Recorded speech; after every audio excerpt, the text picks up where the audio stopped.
Welcome to యోగ సూత్ర.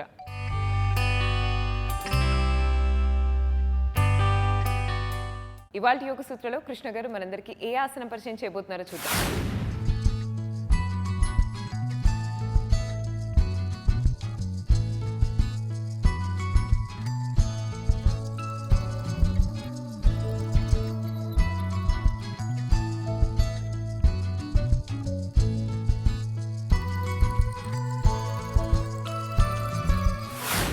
నమస్తే.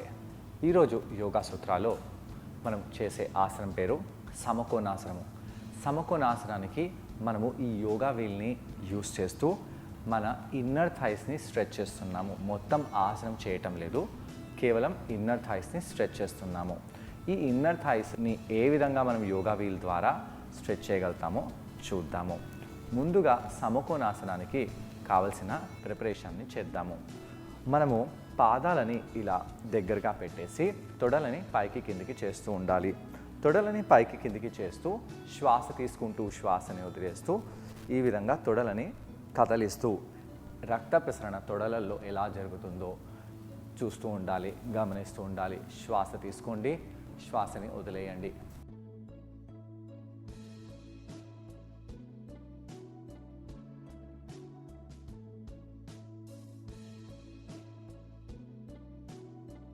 అలా చేసి ఇలా ఫార్వర్డ్గా బెండ్ అవ్వడానికి ప్రయత్నించాలి. ఇలా ఫార్వర్డ్గా బెండ్ అయినప్పుడు నడుములలో తొడలలో ఎలా అనిపిస్తుందో గమనిస్తూ ఉండాలి. శ్వాస తీసుకుంటూ శ్వాసని వదిలేస్తూ ఉండండి. భుజాలలో తొడలలో ఎలా అనిపిస్తుందో గమనిస్తూ ఉండాలి.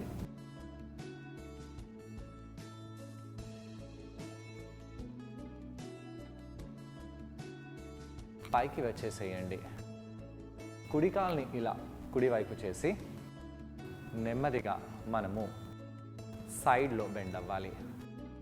ఇలా సైడ్లో బెండ్ అవుతూ లాటరల్గా బెండ్ అవుతూ కాలు కింది భాగంలో ఎలా అనిపిస్తుందో గమనిస్తూ ఉండాలి.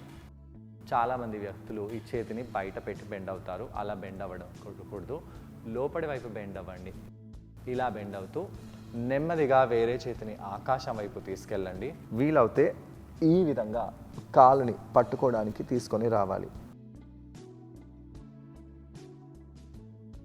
పైకి వచ్చేసేయండి. మళ్ళీ ఇలా ట్విస్ట్ అవుతూ ఆపోజిట్ వైపు చూస్తూ ఇలా స్ట్రెచ్ అవ్వండి.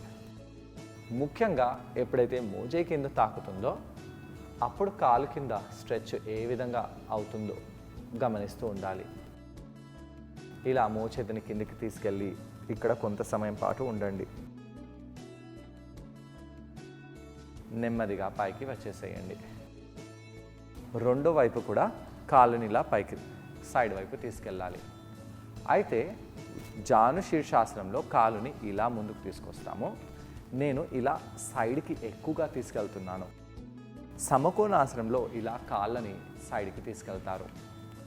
శ్వాస తీసుకుంటూ శ్వాసని వదిలేస్తూ ఇక్కడ కొంత సమయం పాటు ఉండండి. అయితే చాలామంది ఇలా సమకోణాసనంలో కూర్చున్నప్పుడు ఏం చేస్తారు, ఎడమ పృష్ఠ భాగాన్ని పైకి లేపుతారు. అలా లేపకూడదు. ఎడమ పృష్ఠ భాగాన్ని కూడా కింద పెట్టేసేయాలి. అప్పుడే కదా ఈ కింద తొడ భాగంలో ఉండే కండరాలపై ప్రెషర్ పడుతుంది. ఆ కండరాలు యాక్టివేట్ అవుతాయి. కాళ్ళ వేళ్ళని ఇలా ఇలా పారేయకూడదు. ఇలా స్ట్రైట్గా పెట్టాలి. అలా పెడుతూ నెమ్మదిగా కిందికి వెళ్ళండి. ఇలా మోచేతిని మనము ఒకటేసారి కిందికి తీసుకెళ్లకుండా కొద్దిగా తీసుకెళ్తూ ఉండాలి. ఇలా కొద్దిగా తీసుకెళ్ళడం వలన మన ఇన్నర్ థైస్లో ఉన్న కండరంపై ప్రభావం పడి ఆ ఇన్నర్ థైస్లో ఉండే హ్యామ్స్ట్రింగ్ కండరము ఫ్లెక్సిబుల్గా అవుతుంది. ఇలా సైడ్కి బెండ్ అవ్వండి. శ్వాస తీసుకొని శ్వాసని వదిలేస్తూ కాళ్ళ వేళ్ళని మీ వైపు చేస్తూ సైడ్కి బెండ్ అవుతూ కావాలంటే చేతిని ఇలా తీసుకెళ్ళవచ్చు. పైకి వచ్చేసి అలా 2-3 సార్లు చేయవచ్చు. ఈసారి నేను మోచేతిని ఇలా బెండ్ చేస్తూ ఆపోజిట్ వైపు తలని చేసి బెండ్ అవుతాను. ఈ తొడ కింది భాగంలో ఎలాంటి స్ట్రెచ్ వస్తుందో గమనించాలి. కాలుని ఇంకొంచెం లాగవచ్చు కూడా. అలా చేసి పైకి మోకాలపై వచ్చేసేయండి. శ్వాస తీసుకుంటూ శ్వాసని వదిలేస్తూ ఈసారి మనము ఈ యోగా వీల్ని తీసుకుందాము. యోగా వీల్పై ఇలా కాలుని పెట్టండి. ఇలా కాలుని పెడుతూ ఇక్కడ మనము ఈ విధంగా కాలుని స్ట్రెచ్ చేస్తూ మన వైపు చేయాలి. కాలుని స్ట్రెచ్ చేస్తూ మన వైపు చేయాలి. కాలుని స్ట్రెచ్ చేస్తూ మన వైపు చేస్తూ ఉండాలి. కాళ్ళ వేళ్ళని మన వైపు లాగుతూ ఇలా స్ట్రెచ్ చేద్దాము.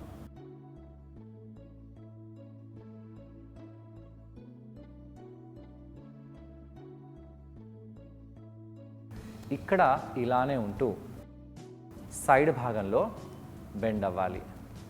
ఎలా అనిపిస్తుందో గమనిస్తూ ఉండండి.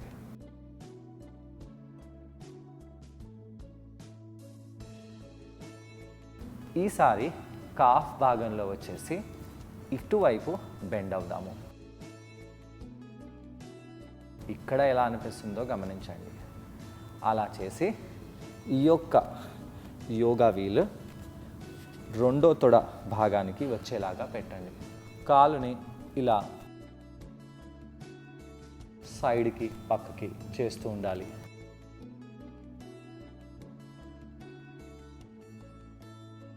అయితే ఇది మసాజ్ లాగా ఉందా? అవునండి. యోగా రోలర్లో ఎలాగైతే మనము తొడ కండరాలని ఎంగేజ్ చేస్తామో అలా ఉంది. కానీ అలా అంతకంటే ఎక్కువగా ఇక్కడ మనము ఈ యొక్క యోగా వీల్ని వాడుతున్నాము. ఈ యొక్క యోగా వీల్ని కాఫ్ దగ్గర పెట్టండి. ఎలా అనిపిస్తుందో గమనించండి. కాళ్ళ వేలని మన వైపు లాగాలి.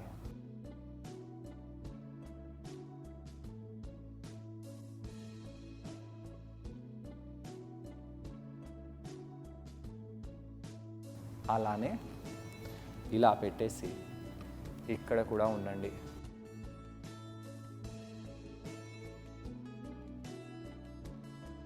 కాళ్ళ వేలని మన వైపు లాగండి. ఇప్పుడు పైకి వచ్చేసి ఈ యోగా వేల్ని పక్కకు పెట్టేసి కాళ్ళ వేళ్ళని ఇలా చెరో వైపు చేస్తూ ఇలా లంజెస్ చేద్దాము.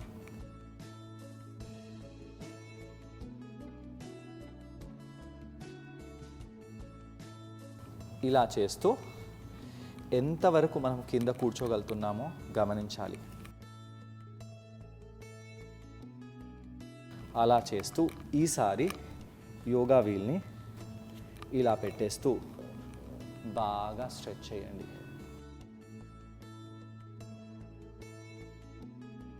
అలా స్ట్రెచ్ చేస్తూ ఈసారి యోగా వీల్ని తీసేసి ఈ విధంగా ఎంత కిందికి వస్తున్నామో గమనించి కింద కూర్చోవాలి. అలా కూర్చొని కాళ్ళని దగ్గరికి తెచ్చేసేయండి. ఇలా మనము ప్రిపరేషన్ చేస్తూ తొడ లోపటి భాగంలో ఉండే కండరాలని బాగా ఎక్సర్సైజ్ చేస్తూ కొన్ని నెలల పాటు ఇలా చేయాలి. కేవలం ఒక్కసారి చేసి మీరు సమకోణాసనంలో వెళ్ళిపోతారు అనేది చాలా తప్పండి. అలా చేసినట్టయితే ఈ యొక్క లోపటి భాగంలో ఉండే తొడకంలో ఉండే కండరాలు తెగిపోతాయి. గాయమైపోయిన కండరాలు నయమవ్వడానికి కొన్నిసార్లు 3 నెలల కంటే 6 నెలలు పట్టవచ్చు. ఎక్కువగా తెగిపోయిన కండరాలు నయమవ్వవు. బెడ్ రెస్ట్ అవసరము. కాబట్టి గాయం చేయించుకోకండి. మెల్లగా ఇలా కండిషన్ చేస్తూ ఆ కండరాలని బాగా యాక్టివేట్ చేస్తూ ఫ్లెక్సిబుల్ చేస్తూ నెమ్మదిగా సమకోణాసనంలో వెళ్ళవచ్చు. ఈ ఆసనాన్ని ట్రై చేయడానికి కృష్ణ గారితో పాటు నేను కూడా జాయిన్ అవబోతున్నాను. మా ఇద్దరిని చూసి ఈ ఆసనాన్ని మీరు కూడా ట్రై చేయండి. నమస్తే. ఈరోజు యోగా సూత్రాలు చేసే ఆసనం పేరు సమకోణాసనము. ఈ సమకోణాసనంలో మనము యోగా వీల్ని ఉపయోగించి ఆసనం చేయబోతున్నాము. ఏ విధంగా యోగా వీల్ని ఉపయోగించి మనము సమకోణాసనంలో వెళ్ళగలుగుతాము లేదా దానికి ప్రిపరేషన్ చేస్తాము అనే దానిపై చర్చిస్తున్నాము. సమకోణాసనం అంటే సైడ్ స్ప్లిట్. అయితే ఫ్రంట్ స్ప్లిట్ చేసే వాళ్ళకి సైడ్ స్ప్లిట్ రాదని, సైడ్ స్ప్లిట్ చేసే వాళ్ళకి ఫ్రంట్ స్ప్లిట్ రాదని అంటారు. ఫ్రంట్ స్ప్లిట్లో యూస్ చేసే మసిల్స్ డిఫరెంట్, సైడ్ స్ప్లిట్లో యూస్ చేసే మసిల్స్ డిఫరెంట్. ఈ రెండిటికి చాలా తేడా ఉంది. అయితే కాళ్ళ కింద భాగమే కదా అని అనుకోవచ్చు. అయితే కాళ్ళ కింద భాగమైనా వీటిని మనము ఒక విధంగా మనము స్ట్రెచ్ చేస్తున్నాము. ఏ విధంగా చేయాలో చూద్దాము. ముందుగా మనము కాళ్ళని సూటిగా చేసి కాళ్ళని వార్మప్ చేసుకోవాలి. కాళ్ళ వేలని మన వైపు లాగుతూ ముందుకు చేస్తూ ఉండండి. ఇలా 8 సార్లు చేయండి. చేసిన తర్వాత రొటేట్ చేయండి యాంకిల్స్ని.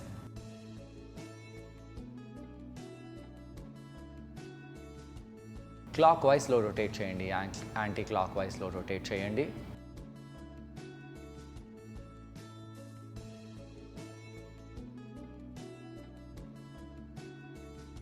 కాళ్ళని దూరంగా దగ్గరగా తీసుకొని రావాలి.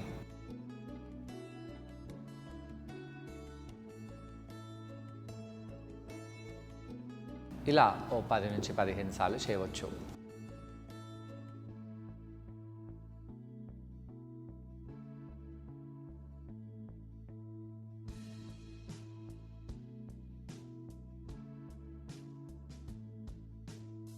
అలా చేసిన తర్వాత మనము కుడి కాలుని కుడివైపు చేద్దాము. ఎడమ పాదాన్ని మనము కుడి తొడకి తాకించాలి.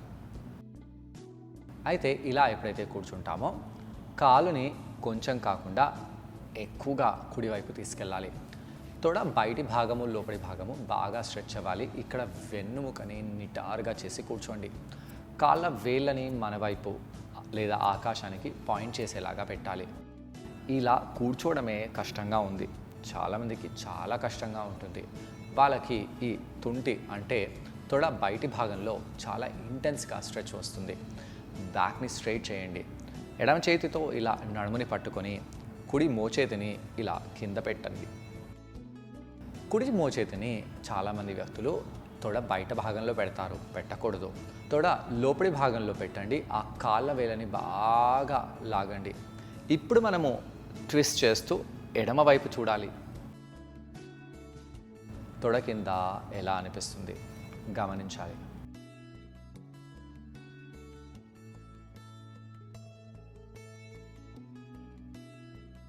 పైకి వచ్చేయండి. ఇప్పుడు ఎడమ చేతిని పైకి చేసి మళ్ళీ అదే పాస్చర్లో వెళ్దాము. ఎడమ చేతిని ఆకాశం వైపే తెచ్చిపెట్టాలి. తొడలో ఎలా అనిపిస్తుందో గమనించండి. తొడలో స్ట్రెచ్ ఇంటెన్స్గా ఉంది.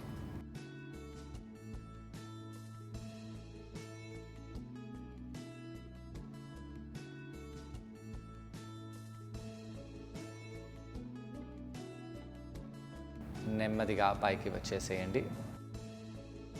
మళ్ళీ సైడ్లో బెండ్ అవుదాము. శ్వాస తీసుకుంటూ శ్వాసను వదిలేస్తూ చెస్ట్ని ఓపెన్ చేయాలి. అలా ఓపెన్ చేస్తూ మోచేతిని కింద పెట్టండి.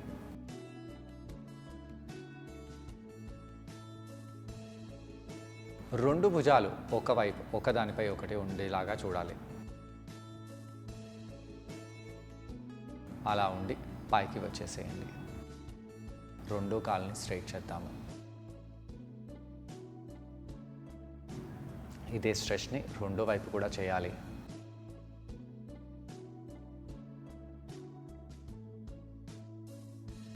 ఛాతీని బాగా ఓపెన్ చేయండి. తొడ కింద భాగంలో ఎలాంటి స్ట్రెచ్ పడుతుందో గమనిస్తూ ఉండాలి.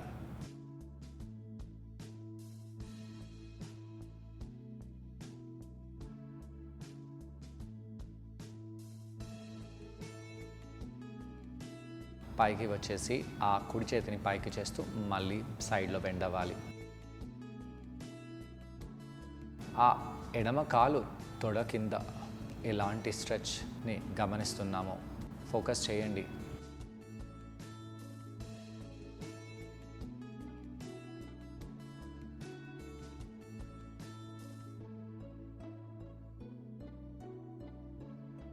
పైకి వచ్చేసి మళ్ళీ సైడ్లో బెండ్ అవ్వండి.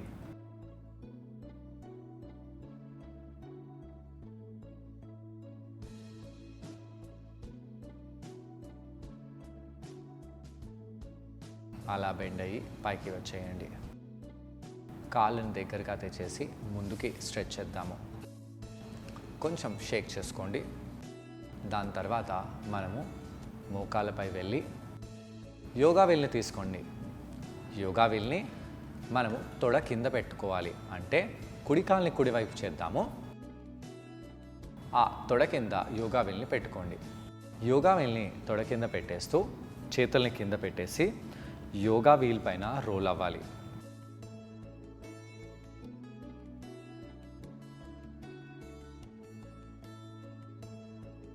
హీల్ని పైకి చేస్తూ కూడా సైడ్ టు సైడ్ స్ట్రెచ్ అవుతూ తొడ లోపడి భాగాన్ని బాగా ఇంటెన్స్గా స్ట్రెచ్ చేద్దాము. అలా మొదటి వైపు చేసిన తర్వాత రెండో వైపు కూడా అలానే చేద్దాము.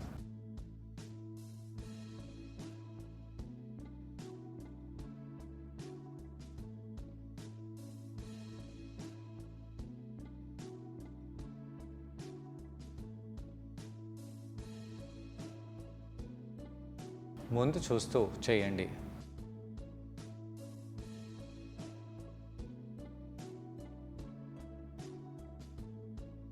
తొడ పెక్క మొత్తము బాగా స్ట్రెచ్ అవ్వాలి. కాళ్ళ వేలని పైకి చేస్తూ బాగా స్ట్రెచ్ చేయండి.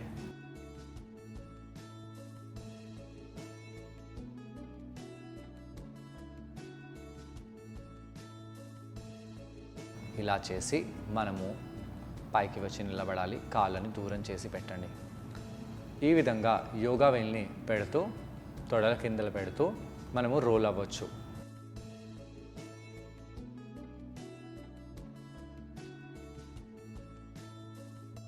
సమకోణాసనంలో వెళ్ళవచ్చు. ఎంత కిందికి రాగలిగితే అంత కిందికి రావాలి. నెమ్మదిగా ఆ యొక్క వీల్ని తీసేయండి. అలా చేస్తూ సమకోణాసనంలో వచ్చి కూర్చోవాలి. చూసారు కదండి, ఈ ఆసనం పేరు సమకోణాసనం. ఈ ఆసనాన్ని మనం యోగా వీల్ సహాయంతో చేసాం. ఈ ఆసనాన్ని చేయడం వలన కాళ్ళ కండరాల్లో ఫ్లెక్సిబిలిటీ అనేది బాగా ఇంప్రూవ్ అవుతుంది. స్పెషల్గా హ్యామ్స్ట్రింగ్ మజిల్స్ పై ఈ ఆసనం చాలా బెనిఫిషియల్గా ఉంటుంది. తొడ లోపలి భాగంలో ఉన్న కండరాలపై మంచి మసాజ్ ఎఫెక్ట్ లభిస్తుంది. వీటన్నిటితో పాటు నడుంపై కూడా మంచి స్ట్రెచ్ లభించి నడుం భాగంలో ఉన్న కండరాల ఫ్లెక్సిబిలిటీ బాగా ఇంప్రూవ్ అవుతుంది. ఈ విధంగా సమకోణాసనంలో రావాలి. చేతులని నమస్కారంలో జోడించవచ్చు. ఈ విధంగా సమకోణాసనానికి ప్రిపరేషన్ చేయాలి. దీని తర్వాత కాళ్ళని బద్ధకోణాసనంలో తెచ్చి రిలాక్స్ చేసుకోవచ్చు.